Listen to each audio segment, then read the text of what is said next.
मरेंगे, इसलिए डरने का नहीं, बिंदास जीने का। कब मरोगे आप लोग कब मरोगे? सबका तय है, इसलिए डरने का नहीं, बिंदास जियो। जब मौत आएगी तो मर भी लेंगे, मौत से पहले मरना क्या। हानि लाभ जीवन मरण ईश्वर के हाथ में है, और यश अपयश, मेरा नाम कितना होगा, मुझे बदनामी कितनी मिलेगी। जब आपको बदनामी मिले तो भी समझना कि ये सब यश मिला है, तो अपयश भी तो मिलेगा ना मेरी माँ। इसलिए जब यश मिला, यश पाए हो, तो अपयश के लिए भी तैयार रहो। यश तुम्हारा हुआ है तो अपयश किसका होगा। इसलिए बैलेंस है।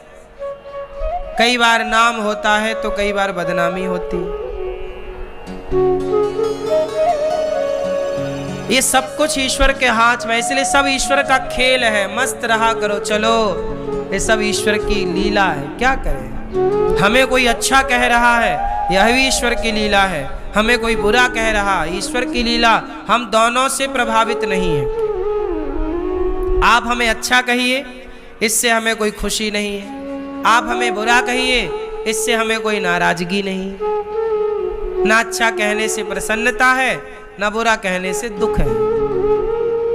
बोलो हाँ या ना। इसी को कहते हैं समभाव। सम करे तो चलता है, पर जौहरी भी मेरी कदर ना करे तो मैं टूट कर तो टुकड़े टुकड़े ही हो जाऊंगा ना।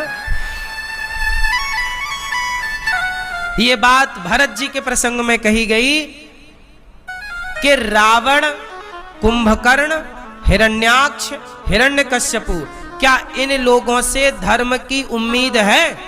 क्या इन लोगों से ये कहा जाएगा कि भैया तुम सच बोलना, तुम धर्म पर चलना?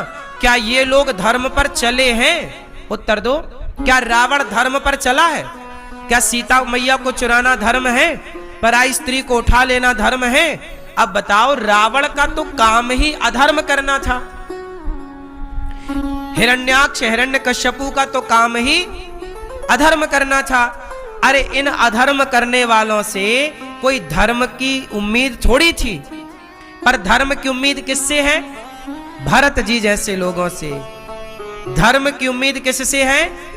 भरत जी जैसे लोगों से। और भरत जी कह रहे हैं कि गुरुजी, मैंने भी अपना धर्म छोड़ दिया, मैं भी अपने भाई की संपत्ति पर कब्जा कर लूंगा, तो पृथ्वी फिर किस से धर्म की उम्मीद करेगी। इसलिए कोई तो इस धरती पर धर्मात्मा रहे।